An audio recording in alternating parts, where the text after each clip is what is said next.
Hello and welcome to the 10th lecture of the course Basics of Semiconductor Devices and Technology. In this course, we are going to study more about the carrier transport phenomena. So far, we have understood details of the carriers present in semiconductor. We have already learned how to determine, for instance, electron and hole concentration both in the conduction valence band. We have understood how to determine its distribution. Distribution is a function of various factors including temperature in both conduction band and valence band. We have studied the role of Fermi energy level and how the distribution varies depending on the relative energy level or the relative level of the Fermi energy, and based on that how the electron and the hole concentration varies both in conduction valence band. We have also learned the role of doping, external doping in semiconductors, and how it leads to creation of excess electrons and excess holes in conduction valence band. Now at the next step we are going to determine how the electron and hole present in the semiconductor, particularly in the conduction and the valence band, responds to an external stimulus. In this case it could be an electric field which may lead to movement of these carriers in a certain direction, causing the conduction through the semiconductor, or causing the flow of carriers and therefore the generation of current. We'll also see how the gradient of these carriers, or presence of these carriers in excess in a certain region in respect to the region in its vicinity, leads to a different kind of carrier conduction. We are going to study that as well, and then towards the end we'll study how both the current transport or carrier transport takes place in the presence of an external stimulus like electric field, or presence of the carrier gradient present across the semiconductor volume, and what effects take place when both are present. We'll also see how the carrier transport in the influence of electric field is affected by external factors like presence of ionized dopants, or presence of lattice vibrations, or other similar factors. Okay, so as I mentioned that as these carriers move under the influence of external forces, which could be force because of electric field, or a force because of a carrier gradient being present, would lead to a generation of current. So the net flow of these carriers would lead to the generation of current. Now, as I mentioned that there are two different processes, particularly two different processes which would lead to the movement of these charged particles, right? And these two processes are called these two different transport mechanism or transport methods. The first transport method is the drift, and the other is the diffusion.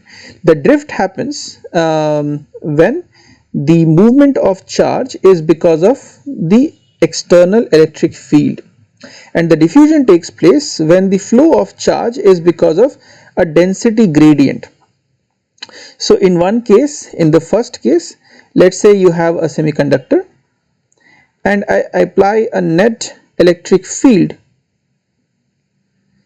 across the semiconductor, right? So this net electric field is going to cause the carriers to move from the one side to the other side. For instance, if these are holes, if these are positive charges, then they are going to move from away from the positive side towards the negative side, and if these are electrons, then they are going to move towards the positive side away from the negative side. So this net movement of positive or the negative charges are going to basically cause a net flow of current through this semiconductor, a net flow of current through this semiconductor, and this current is called drift current. Now the other mechanism by which the charge can flow is, imagine the same semiconductor, and let's say you connect this, you make it short circuited, right, and I have kept an emitter here to measure current. Now if there is no concentration gradient, let's say the charge, the concentration being present here, let's say this is N, is same as what is present here. Now there is no excess, there is no carrier gradient and there is no charge. But if there is a carrier gradient, if there is a concentration gradient, then there will be a net flow of current through this semiconductor. Now what is this? How do you get this carrier gradient? I mean, one way of thinking is that, okay, let's say you have some high doping concentration here, and then you have a low doping concentration in this region, so this will lead to a flow of current. No, this is not the kind of excess carrier or the concentration gradient I'm talking about. We will see later that this may also cause this setup, where you have, let's say, a high concentration gradient here and the lower. Let's say if I plot the concentration gradient here, and this is N, and let's say this is 0 and this is L, this is 0 and this is L. So you have a net concentration gradient, but this will not lead to current flow. We will see that later, that how a built-in electric field will oppose this kind of current flow. The concentration gradient I'm talking about is, let's say you have this semiconductor material, and now you shine light at one of the corner, one of the edges. Now if you shine light, and if this light is good enough for generation of excess carriers, now you have a constant supply of these excess carriers at one region, in this region, and these excess carriers, because of the gradient, will try to diffuse to the other side.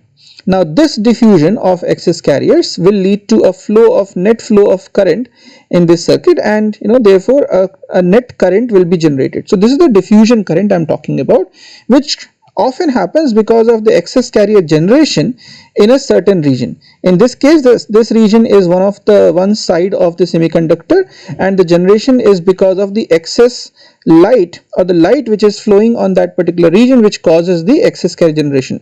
This can also be thermally generated carriers. Let's say you heat this region externally, you heat only this part of the region, so this region will have excess carrier generation because of the excess or higher temperature in this particular region, and again this will lead to gradient of carriers or net excess carrier concentration present in this region, leading to a gradient as shown in this picture. But this region will always be populated with excess carriers, so therefore no built-in field are going to oppose the net flow of carriers in this direction, and therefore a constant or a continuous diffusion current will be bound to exist. Okay, so let's start with the drift current, the carrier drift, for instance, in this case. So as I mentioned, if you apply an electric field, again I'll draw the same semiconductor block here. So what you see here is a battery, right? Let's say this is potential V. So if you apply an electric field, right, now what will happen is this electric field will exert a net force on the electrons or holes present in the semiconductor. Let's say there are some electrons present in the system, and may also be some holes present in this system. So the electric field is going to exert a net force on these electrons or holes. Now this net force, I'll come to this force in the next slide, but let's assume that there is a net force exerted on these electrons or holes, and this net force is going to cause acceleration of these charged particles. The acceleration, so that in this case the force is related to the mass into acceleration, right, and you have got a net acceleration, or you have got the carriers accelerated because of the influence of this external electric field, which is causing, or which is imposing a net force on these charge carriers. So where are these charge carriers? These are the carriers which are present in the conduction and or the available energy states of the conduction and the valence band. So these electrons are present in the conduction band, which are the free electrons available for the movement, and these holes are present in the valence band, which are available for freely or free movement in the valence band. Now this acceleration of charge carriers is going to cause net flow of carriers, and therefore a net current being present in this system, and this current, as I mentioned, is called drift current. Now while I'll come back to this the concept of the force and how the acceleration takes place and so on in the subsequent slide, but let's see how is this current related to the acceleration. So let's assume that you have net acceleration.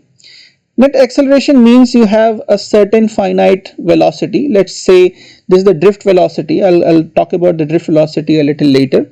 Let's say this acceleration causes a net drift velocity of these carriers. So these carriers move, let's say electrons move in this direction with a velocity Vd e, and the holes move in this direction with a velocity Vd holes, right? So let's say if we talk about holes, for instance, a positive volume charge density, the holes are going to create a positive volume charge density, and let's say this positive volume charge density is denoted by the term rho, and they all are moving with average drift velocity Vd. In this case, the drift current is going to be charge times velocity. So the total net volume charge density is rho times velocity will be your drift current. This is in ampere per centimeter square, or ampere per meter square, whatever unit you want to take. Of course, this net volume charge density rho is nothing but your total charge on each particle. In this case, the total charge on each particle is E, it's positive E, and the doping concentration, the concentration of these carriers. In this case, let's say the concentration of holes is P, right? And then we multiply this by Vd, and let's say we call this Vd for holes. So this is again the term for, or the expression for, the net drift carrier concentration or drift current concentration because of holes in terms of the charge on each particle times the total number of charge particles present times the drift velocity or the average velocity of these carriers. Again, as I mentioned, that the Vd here is the average drift velocity. We'll talk about this average drift velocity a little later. Okay, so let's try to see what's the relation between the force and the electric field, and how this basically translate into better understanding of the carrier transport or the current transport through semiconductor. So as you all know that the equation for motion is force which equals to mass into acceleration. Here let's assume that this mass is basically, let's say we talk about the electrons, then this mass is the effective mass of holes in the valence band, and the acceleration is the acceleration of the holes under the influence of the external electric field. Now if this is under the influence of external electric field, you can also write force equals to charge, and this is a positive charge times electric field. So this electric field basically comes from the system that I was talking about. So let's say again this is a semiconductor with a length L. Let's assume that the potential divides uniformly across the semiconductor, and this is V. So the electric field across this system is equals to E equals to V by L. So this is where the electric field is, and this electric field is across this entire semiconductor block, and this electric field is going to exert a force which is charge times electric field. Now these two forces are going to be equal. I mean the same force is basically causing this acceleration, which means we can equate this. We can say force equals to mass into acceleration, which is equals to charge times E. So here acceleration will become charge times E divided by m.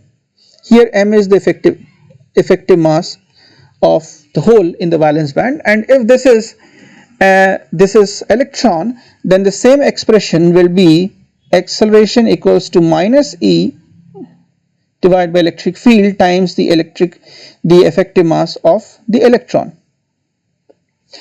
Now note that this negative sign denotes that the acceleration is in the opposite direction of the electric field, and therefore so for instance, if this is hole, then the holes are going to move in this direction away from the positive plate, and if this is electron, the electrons are going to be accelerated in the opposite direction towards the positive plate, and therefore you have this negative sign, unlike what you see in case of holes.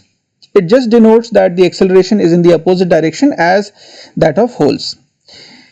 Now let's say if the electric field is constant, then the acceleration should also be constant. I mean, you know that the charge is a constant, charge cannot be changed, and the effective mass is also fixed for a given semiconductor material. Now if you keep the electric field fixed, the acceleration is also going to be fixed. If acceleration is fixed, the velocity must be increasing with time. You know that acceleration is nothing but dv by dt. So if acceleration is a constant, then dv is going to increase as a function of time. The velocity is nothing but the integral of acceleration dt, and as you progress time from 0 to infinity, the v is also going to increase linearly as a function of time. Does this mean that the velocity will become infinite as the time approaches infinite? No, that doesn't happen practically. And now that's where the practical aspects of transport inside the semiconductor comes into picture. Why the velocity doesn't become infinite? Let's say I give you a layman example. Let's say you're driving a car and you press the accelerator. You press the accelerator, which means the car will start speeding up, and you will get a finite acceleration, which means the velocity is going to increase as a function of time. But your car will never cross a particular limit. Your car will be limited to a particular velocity, and beyond that your car is not going to give you the speed, or your speedometer of the car is not going to show you a speed beyond a particular point. Why that happens? That happens because of the fundamental limits of the engine. The engine will not be able to run faster than a particular point, even if you are trying to accelerate your car beyond a particular point. The other factors could also be that, so this is one aspect, this is the intrinsic limit of the car, which I'll give you an analogy in terms of the semiconductor later on, right? So this is the intrinsic limit of the car. No matter how much energy you pump in, how much fuel you burn, your engine would have a certain limit, and therefore your car will not speed beyond a particular limit, which basically comes from the limit imposed by the capability of the engine that you have.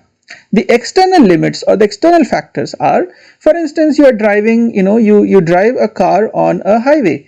You can attain maybe the maximum limit available in the speedometer, but the same car, if you are driving on the local streets, the same car if you are driving on congested streets or on crowded streets, your speedometer will never show an upper value. You will never be able to accelerate your car to the maximum possible limit of the car. In this case, you are bound to slow down because of the external factor. The external factors are the cars which are present in your vicinity, the potholes and whatnot, right? So these are external factors which are going to limit your velocity, your carrier drift. I'll tell you how this translates in terms of semiconductor. For instance, your intrinsic factor would be how the lattice is arranged. Your intrinsic factor would be the band structure itself, right? You remember we talked about the effective mass and so on, and as you see here, the acceleration depends on the effective mass. So the intrinsic factor here could be the effective mass. of the carrier inside the semiconductor lattice. External factors could be, those external impurities or charges present in the system, which are going to basically exert external forces on your charge, and those external forces like the Coulombic forces and other repulsive or the attractive forces are going to basically affect your carrier movement and going to limit the maximum possible velocity which your carrier can gain in a particular system. So let's look into this in a greater detail. So before that, let's say we saw this relation where we had acceleration equals to charge times electric field divided by effective mass. Now let's divide this. Let's say so we understand that the velocity cannot be infinite. The velocity will never be exceeding beyond a limit, which means that at a certain point the velocity is going to be saturated. So let's say the time which is required for the velocity to saturate is delta t, or let's call it tau. So this acceleration is dv by dt, which is equals to E times electric field divided by effective mass. And let's say this in tau time, let's say going from 0 to delta t, which is tau time, the velocity approaches from 0 to vd, which is the average drift velocity. So I can write this dv as vd and this dt as tau equals to E times electric field divided by effective mass. So the vd here can be written as E times electric field times tau divided by effective mass. Now as you see, the Vd has got electric field, which is an external factor which we are applying, and now you got a constant. You got a constant which is E times tau divided by m star. I can rewrite this as Vd. Let's call that constant mu times electric field, where mu is nothing but E tau by m.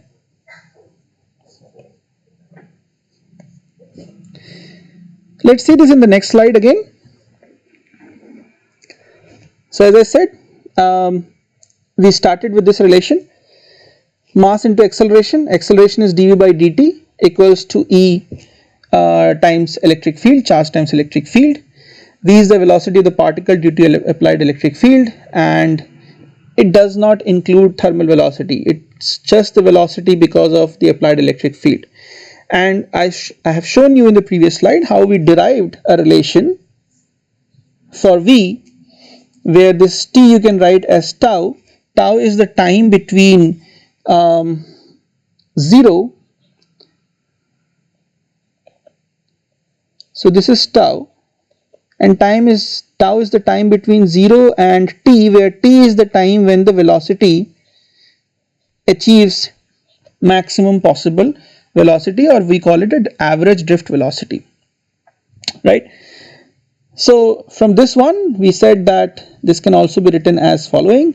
You have mu times E, where mu is charge times tau divided by m star. M star is the carrier effective mass.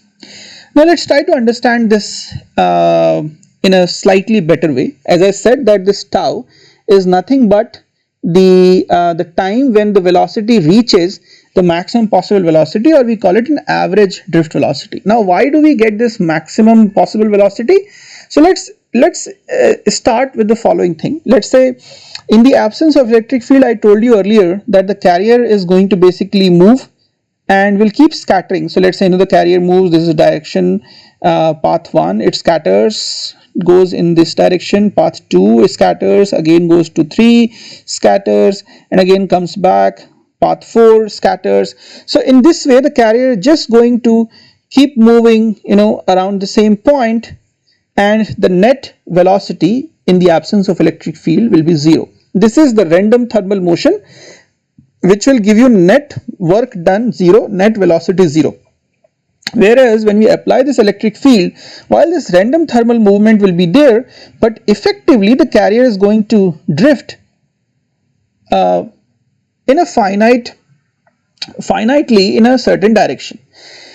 Now this is one aspect. The other aspect is that the carrier, the carrier will keep, so let's say the carrier gains a certain velocity. Let's say I plot here, let's say this is the velocity and this is the time, and I divide this time into multiple segments. Let's call it tau, 2 tau, 3 tau, and so on. Now if I zoom the region between 0 to tau, what is going to happen is, let's say this is V and let's say this is tau. The carrier will gain certain energy,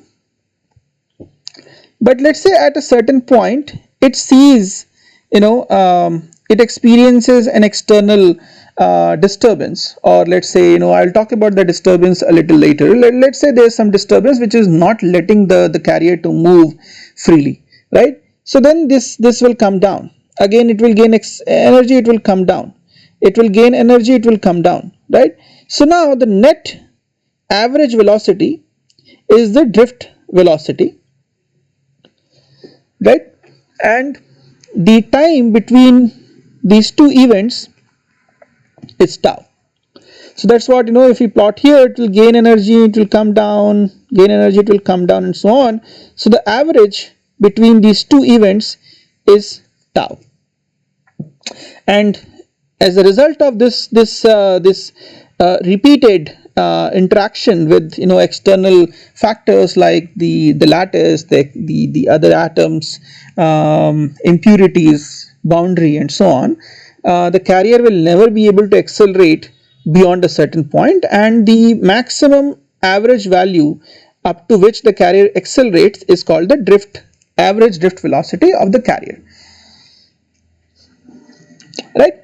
So you can also say that this tau, which I said is the time between or the time it takes for the carrier to gain or reach the average drift velocity, you can also say that the tau is the time between the two collisions. As I said here, these two events could be events related to collision, and as soon as the collision happens, the velocity will come down. Again it will, after some time it will rise. Again a collision happens, it will come down, again it will rise. So these two events, you can say, are the collision events, and therefore the time between these two events, which is tau, is the time between two collision events.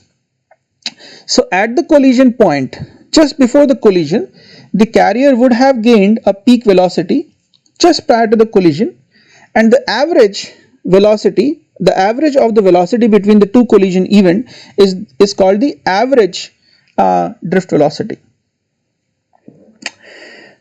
So now coming back to this constant mu, which is dependent on E, which is charge, tau, which is average time between collision, and effective mass, is also called mobility. So mobility is the constant, is the constant which basically signifies how mobile the carrier is in a given semiconductor material. As you can see, that tau depends on what semiconductor we are dealing with, as well as all kind of scattering events or collision events. M is purely dependent on the semiconductor material that we are dealing with, and therefore mobility is a term associated with the semiconductor material, and it tells us that how mobile a carrier would be. In this case, carrier is electron or hole. A carrier would be inside a semiconductor, inside a given semiconductor. So you remember this term, mu is equals to charge times tau. Tau is the time between two collision events, divided by the carrier effective mass. Okay, so since we have understood the term carrier drift, let's now redefine how to write the velocity or the carrier velocity. I mean, we have understood the mobility, we have understood the carrier drift. Let's now rewrite the term carrier velocity or the average drift velocity in terms of mobility times electric field. So now, as I said that, again, this is something you have to understand. There is a maximum velocity which the carrier can achieve. So let's say this is Vd max. This is the maximum velocity which a carrier can achieve.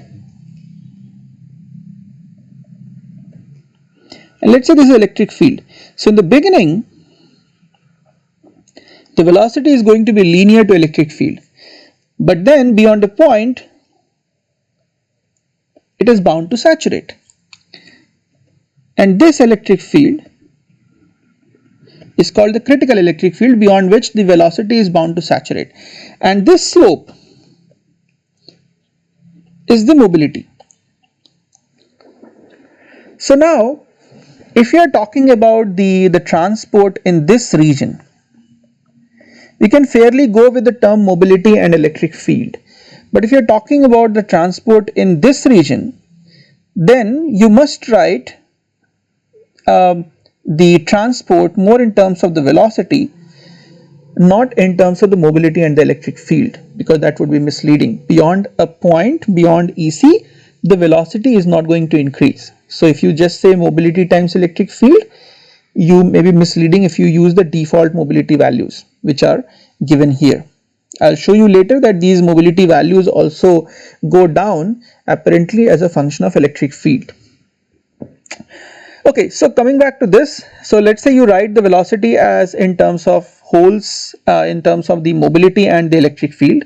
Here let's say we talk about holes, so here mu p is the hole mobility. You can also write the same as mu n, so the velocity of electrons as mu n times electric field. So if you write the drift current density for holes, you change the term velocity by mu times electric field. So the J will becomes charge times mu times total concentration times electric field. So if I write it again, J equals to N Q, Q is E here, mu and capital E, right? And if it is for electrons, for electrons you write minus mu n times E. Now minus mu n because the velocity is in the other direction, in the opposite direction of the electric field, and since the charge is also negative in terms of electron, the net current is going to be positive. So here you can write as charge times the mu, this is electron, mu E times you write it P or you can write it N times electric field. So I can write it once again, J equals to, in case of electron, N Q mu E, and here mu is for electron and this is the electron concentration. If I want to make it very clear, I can write this as P, which is the whole concentration, and N, which is the electron concentration. And if I bring it to a common equation, the total drift current density because of electrons and holes, that will come out to be charge times N mu n, which is the total electron concentration times the electron mobility, plus P mu p, which is the total hole concentration times the hole mobility, times the electric field. Now as you will notice that the mobility of electron and hole are constants, and they are a strong function of the material that you choose. So if it is gallium arsenide, the mobility would be highest for electrons but the lowest for holes. If this is germanium, the mobility for both electrons and holes are going to be highest. If this is silicon, electron mobility is going to be higher compared to hole mobility, and in general hole mobility is always lower than the electron mobility. One of the reasons why the hole mobility is lower than the electron mobility is the way holes are going to drift. In principle, the holes do not drift. As you know, the holes hop from one broken bond to the other broken bond. So unlike the electrons which are freely moving in the conduction band, the holes which are, because of the electron hopping from one broken bond to the other one fixed bond to the other broken bond, the the efficiency at which the electrons in the valence band move, or the efficiency at which the holes can move in the valence band, is much smaller than the efficiency at which the electrons can drift in the conduction band, and that's why the hole mobility often would be noticed as smaller than the electron mobility. I mean, again, I'm talking about the bulk electron and hole mobilities here. Okay.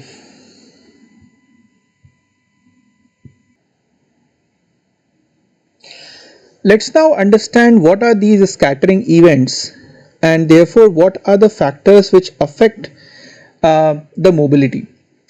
In principle, there are two collision or scattering mechanisms that dominate in the semiconductor and affect the carrier mobility. These two are phonon or lattice scattering, and the other one is the ionized impurity scattering. We first talk about the lattice or the phonon scattering.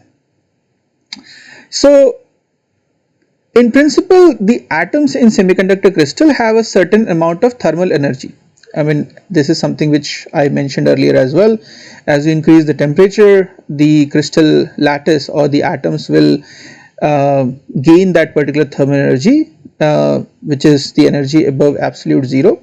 And this thermal energy will cause the atoms to randomly vibrate. It will vibrate around their respective lattice positions within the crystal. So far, whatever the understanding we developed about the crystal lattice, for instance, we saw this picture of crystal lattice earlier, where the lattice was, the atoms were fixed at its location, and we used a line diagram for that. Now assume that each atom is vibrating around its mean point. So if this is the atom, it may vibrate. If it vibrates, it may look like this, it may be like this, it may be like this, it may be like this. And as it vibrates, what will happen? The potential energy exerted by this crystal lattice or the atom is also going to vibrate. So, and therefore the lattice vibration, which is because of the vibration of these individual atoms, will cause a disruption in the periodic potential function, or the perfect periodic potential function that we saw earlier. You remember that the band structure was derived based on a certain assumption of the ideal potential distribution across the crystal lattice, and now if this starts vibrating, there will be a disruption in this ideal or this perfect periodic potential function that we assumed to calculate the band structure. Now, a perfect periodic potential in solid allows the electron to move unimpeded. I mean, so far the transport that we discussed, whatever we studied, was basically assuming that the periodic potential is not changing, is not vibrating, is not moving, and therefore the electron has a particular path for movement without any scattering through the crystal. But as the thermal vibrations happen, they will cause disruption to this potential function, and this disruption will result into interaction between the electron or holes and the vibrating lattice atoms. So this interaction will lead to additional scattering, or in other words, you can say that this is what is called the lattice scattering or phonon scattering.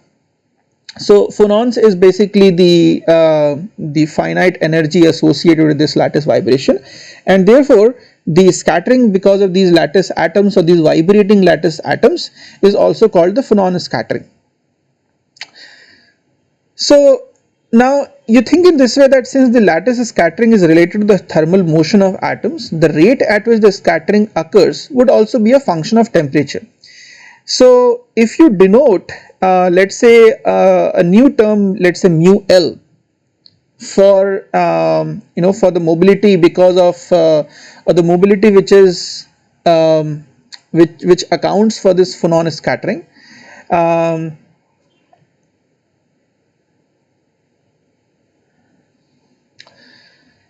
the rate at which this scattering occurs will also be a function of temperature, or in other words, the mobility in this case because of the phonon scattering, or we also call it phonon limited mobility, will also be a function of the temperature.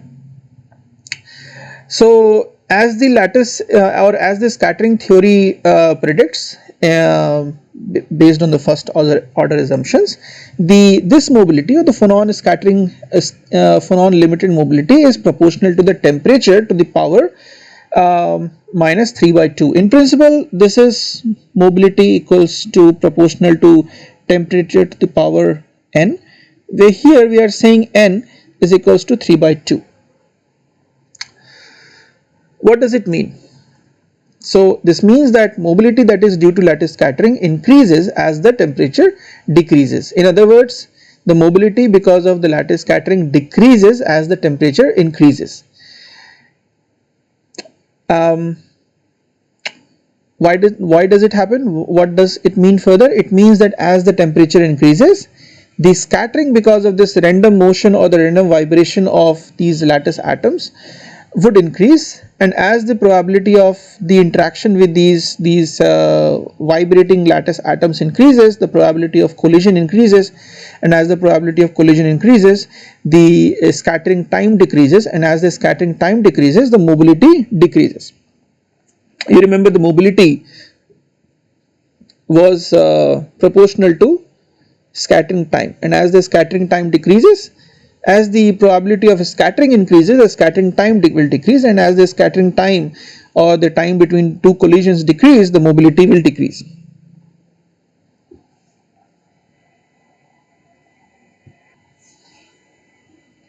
So as you can see from these two figures, the mobility is plotted as a function of temperature. Of course, you also see that the background concentration or the doping concentration across the semiconductor is also given, and you would notice that the mobility is a strong function of temperature for intrinsic semiconductors or semiconductors which are either not doped or doped very lightly. For instance, in this case, when the doping concentration is very close to the intrinsic values, 10 to the power 14 centimeter cube, you see a strong dependence of mobility with respect to temperature. As you go below 0 Kelvin, as the temperature reduces, the mobility increases. Whereas in case of highly doped semiconductors, as such this or this one, the mobility is a very weak function of temperature. That's because of the additional scattering term or the scattering component, which is the ionized scattering, which I'll talk about in the next slide. And this is the case for both, whether it's germanium or whether it's germanium or it's silicon, you see the same relation. The mobility would be a strong function of temperature for lower dopings, and as the doping concentration increases, the mobility becomes a weak function of the temperature. So this takes me to the next scattering event, or the next event which causes the scattering across the crystal lattice and affects the mobility. So the second interaction mechanism which affects the carrier mobility is called the ionized impurity scattering. You remember, we have seen that the impurity atoms are added to semiconductor to control or alter its characteristic. You make an intrinsic semiconductor to N type or P type by adding these excess dopants, and these dopants will get ionized, and after ionization they will contribute an excess electron or excess hole to the conduction or the valence band. But as soon as this ionizes, this also leaves an ionized atom behind in the crystal lattice, and these ionized atoms will also further disrupt the potential distribution or the perfect potential distribution that we looked earlier across the crystal lattice. Now as soon as the potential distribution is disrupted, this is going to cause a certain level of Coulombic interaction between electron or holes and the ionized impurities. Now this Coulomb attraction will produce a scattering or the collision, and therefore will also alter the velocity characteristic or the mobility of the charge carrier in that particular semiconductor. So now here in this case, previously we used a term mu L.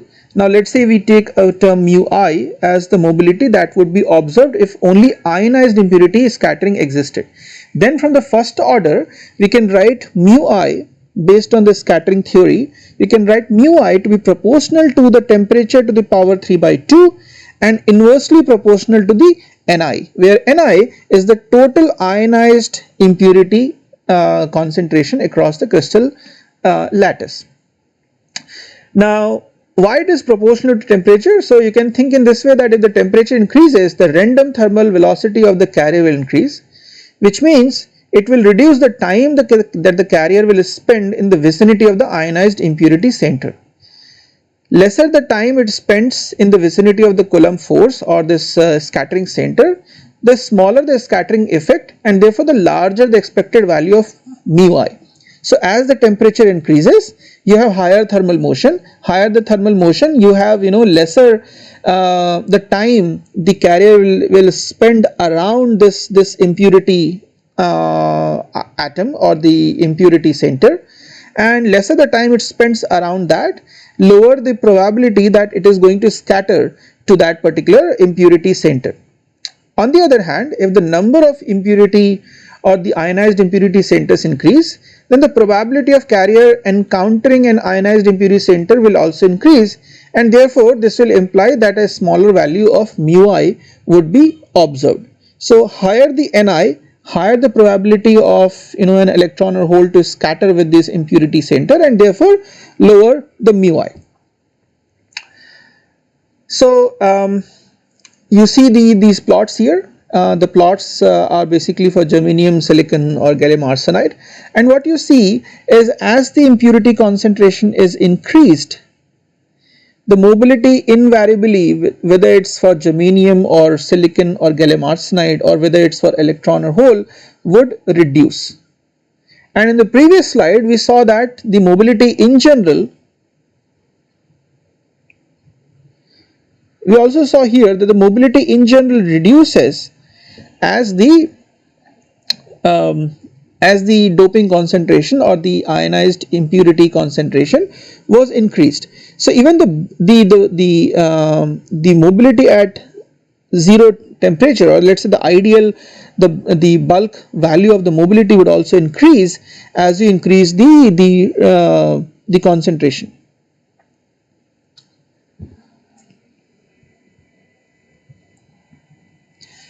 Okay, so let's see what happens if they both exist. Let's say both the scattering events exist at the same time, but let's say we assume that the two scattering processes are independent, though they are not often very independent, and therefore these are only approximations, but let's assume that they are independent. So let's say if tau L is the mean time between collision due to the lattice scattering. So we have tau L, and this is the time between two scattering events, and this scattering is because of the lattice scattering. So the probability of lattice scattering event which occurs in time dt will nothing but dt by tau L. Likewise, if tau I is the mean time between collisions due to ionized impurity scattering, right, then dt by tau I is the probability of ionized impurity scattering event occurring in the differential time dt.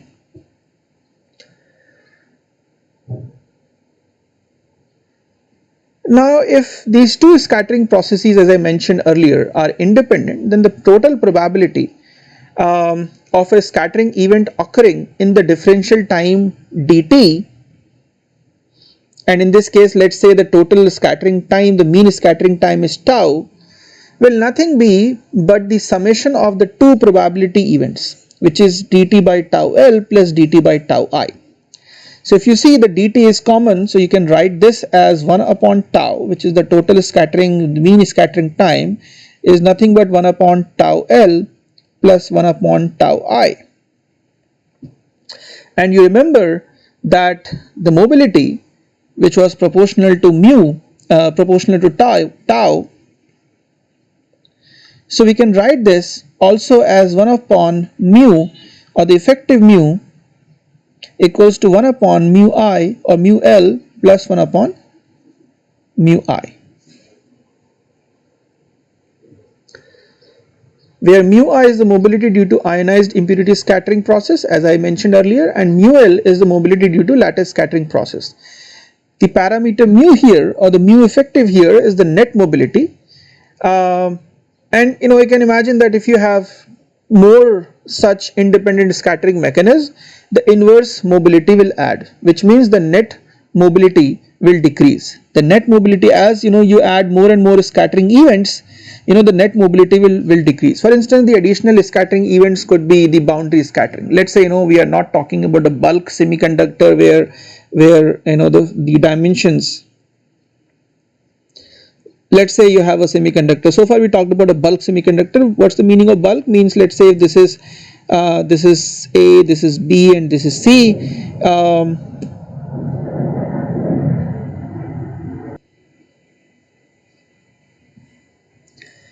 Then A or B or C are far bigger than the dimensions in which these scattering take place. Let's say let's assume for ideality this tends to infinity.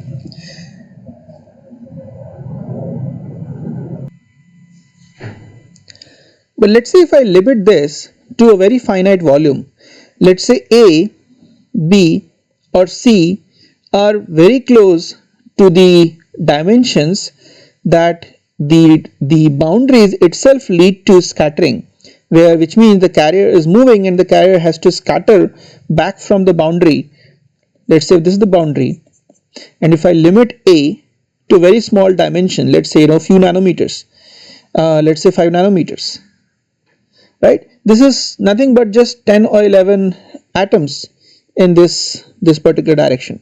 So now if the carrier which is moving in this direction may also scatter from this wall and then go back, and it may have to scatter multiple times from this wall, and therefore you add another scattering mechanism which is called the boundary scattering, right?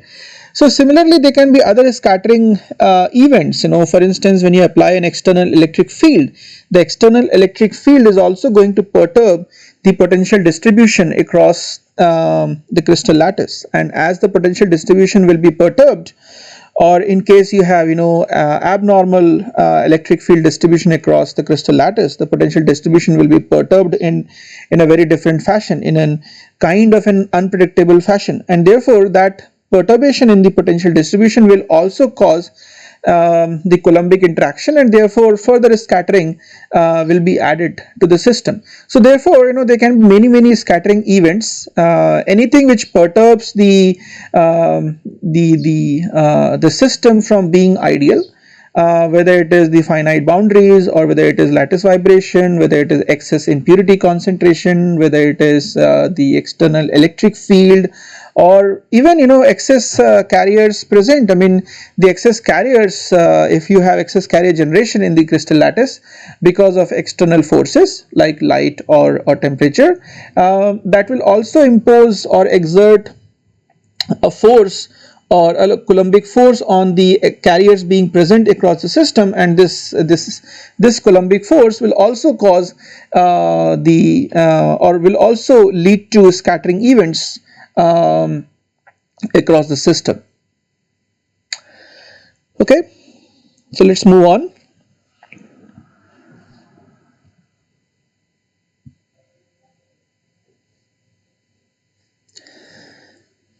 So let's see, since we have now understood the carrier transport, particularly the drift transport, can we derive a relation for conductivity and then Ohm's law from what we have seen so far?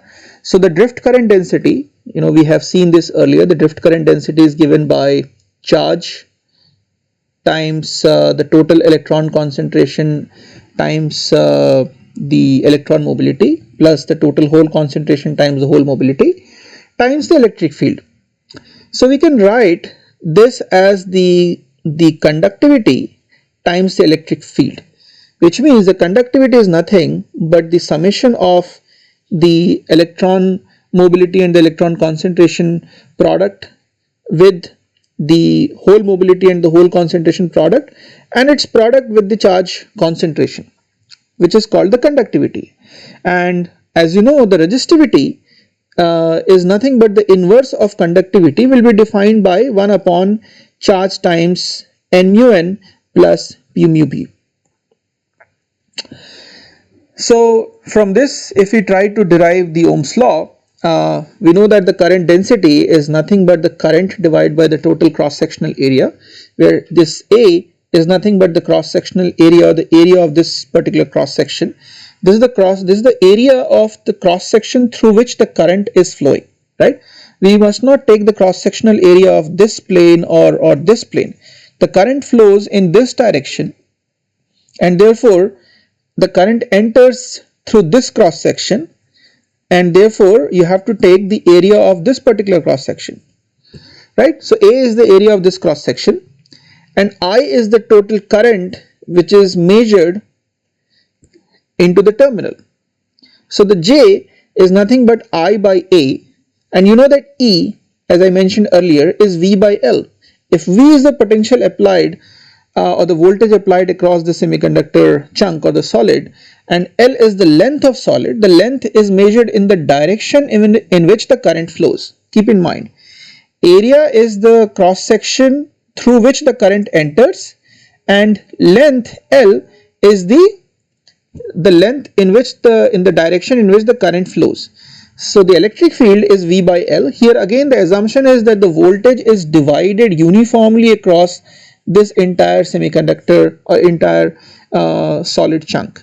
If there is doping concentration variation or some other resistivity variation, then the electric field is not going to be uniformly distributed. Then this function doesn't apply. Here the assumption is that the voltage is uniformly divided across this entire semiconductor chunk, and therefore if you plot electric field, the electric field is going to be uniform across. If I plot E, and let's say this is 0 and this is L, the electric field is uniform across the entire semiconductor, and this electric field is V by L. So I can rewrite the earlier equation. J equals to sigma times E, which is I by A equals to sigma times V by L. So I can rearrange this. V equals to L by sigma A times I, right? Or rho L by A times I, rho is R, so V equals to IR. Now for p-type semiconductor, if this is purely p-type semiconductor, you know that there is no n term, and therefore there is no mu n mu n term. Therefore this will reduce to sigma equals to E times mu pp. And if this is n time semiconductor, there is no p term, and therefore there is no p times mu p term, and therefore this relation will simplify to sigma equals to E mu n n. And if it is intrinsic, then you can write down, you can take out n and p, and you know that n and p for intrinsic equals to ni. So you can take that out, and the intrinsic semiconductor conductivity will become charge times mu n plus mu p times ni. Okay, finally, earlier I told you that the velocity will saturate, and beyond a point you must not use the term mobility. If the velocity has saturated, you must not use the term mu e in the transport relation. You better use terms Vd. So we also saw that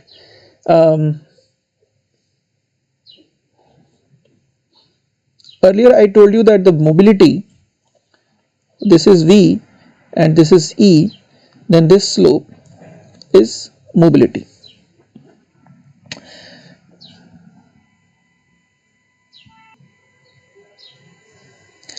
So in this assumption, in our previous discussion of drift velocity, we assumed that the mobility is not a function of electric field. As I told you that this mobility is a constant, or is the slope of this mu V by E relation. In other words, the mobility is not a function of electric field, meaning that the drift velocity will increase linearly with applied electric field. Now, the total velocity of particle is the sum of random thermal velocity and the drift velocity. So, at T equals to 300 Kelvin, you can imagine that the average random thermal energy would be something of the order of 1 by half mv square, half mvth square, which is 3 by 2 kt, and this energy, if you calculate the velocity out of this relation here, each half kt is related to the 1 degree of freedom, and since in a 3-dimensional material you have 3 degree of freedom, you take 3 by 2 kt. So if you calculate velocity out of this, from this energy value, it approximates close to 10 to the power 7 centimeter per second for electrons in silicon. Now if we assume that an electron mobility, mu n is some constant, let's say, we said that earlier it was something of the order of 1350 centimeter square volt second, in low doped semiconductor, a drift velocity, let's say, of 10 to the power 5 centimeter per second, which is 1% of the thermal velocity, will be achieved at approximate electric field of 75 volt per centimeter.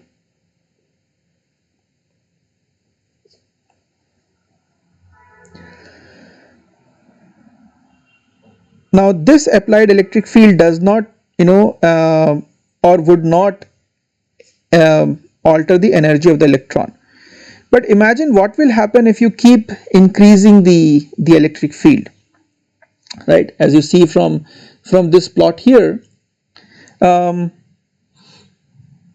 which shows the average drift velocity as a function of applied electric field for electrons and holes in materials like silicon, gallium arsenide, germanium. Now at low electric field, where there is a linear variation of velocity with electric field, the slope of the drift velocity versus electric field curve is the mobility. That's what I told you in the previous slide. Now the behavior of drift velocity of carriers at high electric field deviates substantially from this linear relationship at low electric field that we discussed earlier, as you see from this plot. Particularly for materials like gallium arsenide, the velocity in fact falls as you go to very high electric field. For other materials like for germanium and so on, you see the velocity apparently saturates, as I also mentioned to you. And as I said, that all the formulas earlier were limited to this linear region where the mobility is constant and the velocity increases with electric field. But as soon as you get into this region, we have to use different assumptions or different formulas. Now from this graph, you see the drift velocity of electrons in silicon, for example, would saturate at 10 to the power 7 centimeter, close to 10 to the power 7 centimeter per second, which is approximately an electric field equivalent to 30 kilovolt per centimeter, right? Somewhere here. Now if the drift velocity of charge carrier saturates, then the drift current density also saturates and become independent of the applied electric field, and therefore in that case, beyond that point, we must not use the term velocity, we must not use the term mobility as I mentioned earlier. We have to use the term carrier velocity. Now the experimental carrier drift velocity versus electric field in silicon is also slightly different. It's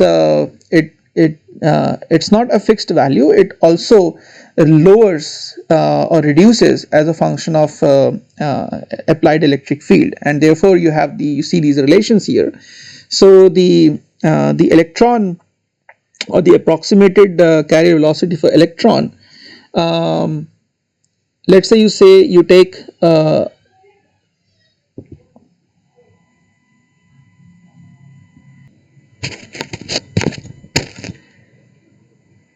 so here E is the applied electric field, Eon or EOP are a constant for electron and holes as given here. You can call it a critical electric field, and Vs is the saturated velocity at 300 Kelvin. So from this relation, as you can see, from these two relations, as you see for electron and hole, for lower electric fields the relation is linear. So the carrier drift velocity would increase as a function of the electric field. It would increase as a function of electric field, and as soon as the electric field approaches EOP or EON, the velocity would start saturating and then would gradually fall, as you see from this relation. So for the low electric field, the relation will boil down to velocity being proportional to E by Eon, where E is always less than Eon, and therefore as you see that as you increase E, the velocity is going to increase proportional to E and would try to approach Vs. In this case, keep in mind for low electric field means E is less than Eon, or in terms of holes, E is less than EOP.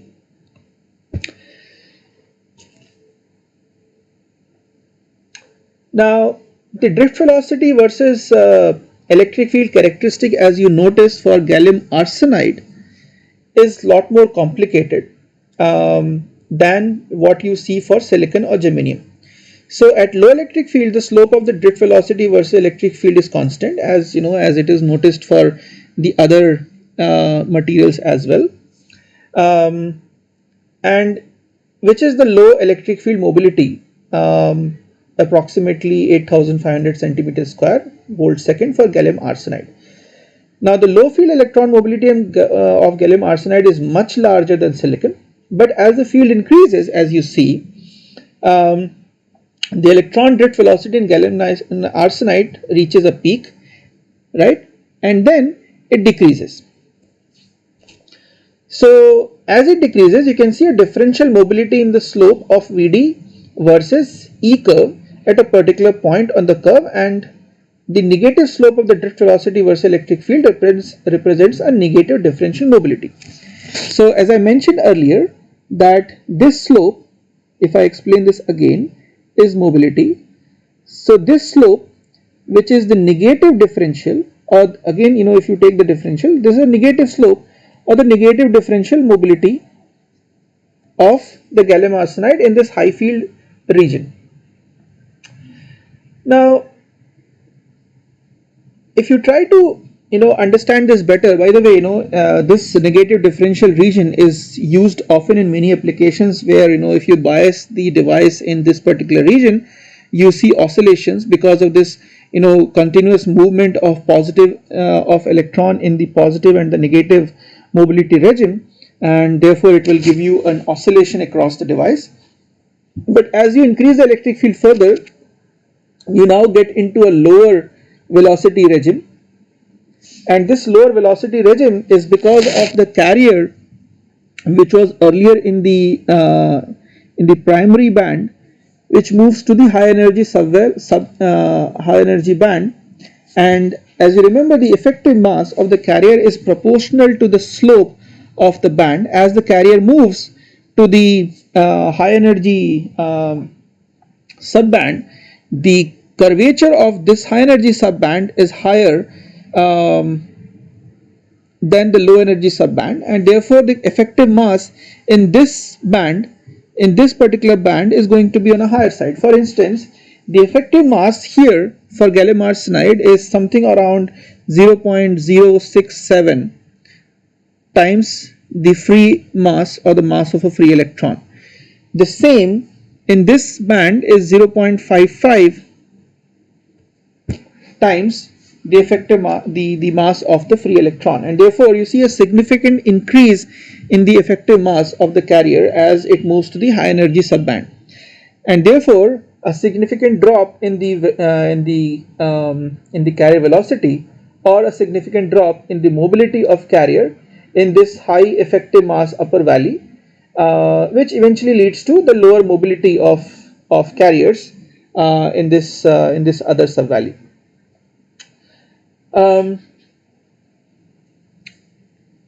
Okay, so let's stop here, and from the next class we will talk about the other type of the transport, which is the diffusion transport, and then we'll also look into the drift and diffusion transport possibility being present together, and many other things related to the coexistence of drift and diffusion transport in the next lecture. With this, thank you very much.